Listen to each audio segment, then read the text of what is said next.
আবারও ১ লক্ষ উপভোক্তাকে বাংলা আবাস যোজনা প্রকল্পের প্রথম কিস্তির টাকা দেওয়া হবে। অনেক উপভোক্তার ব্যাংকের অ্যাকাউন্টে টাকা ঢুকে গেছে প্রথম কিস্তির। এই টাকা পাঠানোর আগে মুহূর্তে পর্যন্ত ফের একবার যাচাই হচ্ছে।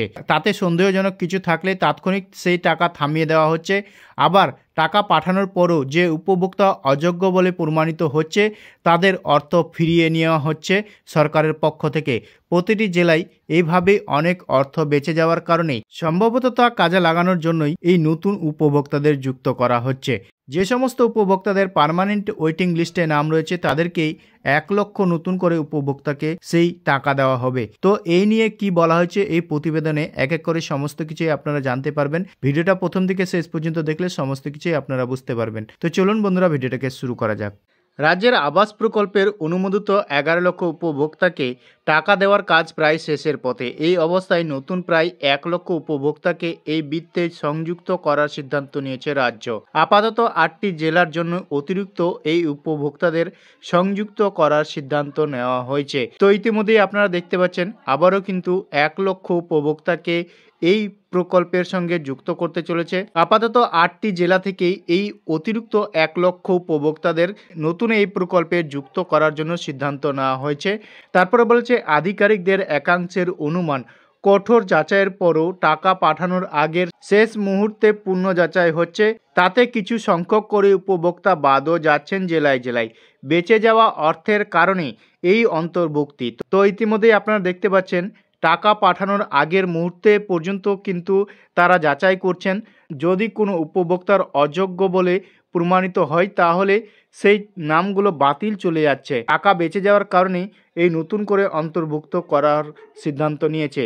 তারপর বলছে প্রশাসন পর্যবেক্ষকদের একাংশের মতে যে ৮টি জেলায় বাছাই হচ্ছে সেগুলি রাজনৈতিক সমীকরণ দিক থেকে গুরুত্বপূর্ণ। কেন্দ্রীয় বরাদ্দ না আসায় ডিসেম্বর থেকে আবাস উপভোক্তাদের ১১ লক্ষ এবং অতিরিক্ত আরও ১ লক্ষ যাদের বাড়ি ভেঙেছে প্রাকৃতিক কোনো বিপর্যয়। বাড়ি তৈরির জন্য প্রথম কিস্তির ৬০,০০০ টাকা করে বরাদ্দ নিজের তহবিল থেকেই দেওয়ার কাজ শুরু করেছে রাজ্য। লোকসভা ভোটের আগেই এই প্রতিশ্রুতি দেওয়া হয়েছিল। প্রশাসনিক সূত্রের দাবি আবাস প্রকল্পের তালিকায় যার পোশাকীয় নাম পার্মানেন্ট ওয়েটিং লিস্ট বা PWL মোট প্রায় ২৮ লক্ষ উপভোক্তার নাম ছিল। তাদের মধ্যে ১১ লক্ষ উপভোক্তার তালিকাকে ২০২২ সালের নভেম্বরে অনুমোদন দিয়েছিল কেন্দ্র। বাকি প্রায় ১৭ লক্ষ উপভোক্তার মধ্য থেকে এই নতুন বরাদ্দ দেওয়ার সিদ্ধান্ত হয়েছে। পঞ্চায়েত মন্ত্রী প্রদীপ মজুমদার বলেন, উপভোক্তাদের সংখ্যায় যে ব্যবধান তৈরি হয়েছিল তা পূরণ করার জন্যই PWL থেকেই কিছু উপভোক্তার অন্তর্ভুক্ত করা হচ্ছে। তো দেখতে পাচ্ছেন এখানে যে পার্মানেন্ট ওয়েটিং লিস্ট বা PWL যে লিস্ট রয়েছে সেই লিস্ট থেকে কিন্তু বেছে নেওয়া হচ্ছে। মোট সংখ্যাটা যাতে ১২ লক্ষ থেকেই যায় যা রাজ্য সরকার ঘোষণা করেছিল। তো ইতিমধ্যে দেখতে পাচ্ছেন ১২ লক্ষই কিন্তু লোককে টাকা দেবে এমনই কিন্তু ঘোষণা। প্রশাসনের এক কর্তা বলেছেন উপভোক্তার ব্যাংকের অ্যাকাউন্টে টাকা পাঠানোর আগের মুহূর্তে ফের একবার যাচাই করা হচ্ছে। তাতে সন্দেহজন কিছু থাকলে তাৎক্ষণিক তা থামিয়ে দেওয়া হচ্ছে। আবার টাকা পাঠানোর পরেও কোনো উপভোক্তাকে অযোগ্য বলে জানা গেলে তার থেকে অর্থ ফিরিয়ে নিচ্ছে সরকার। প্রতিটি জেলায় এইভাবেই অনেক অর্থ বেঁচে যাচ্ছে।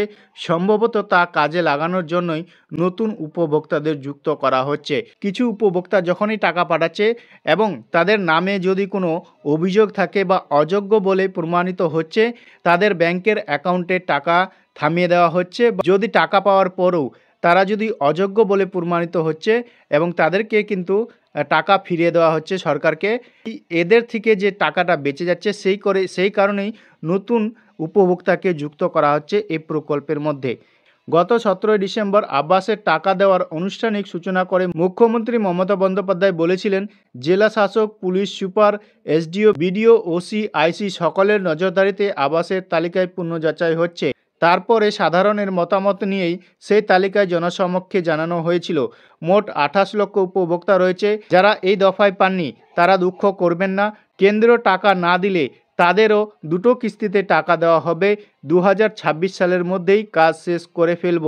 তার ঘোষণা ছিল বাকি থাকা উপভোক্তাদের অর্ধেককে এই আগামী মে জুন মাসের মধ্যেই এবং বাকি অর্ধেক আগামী ডিসেম্বর জানুয়ারি মাসের মধ্যেই টাকা দেওয়া হবে।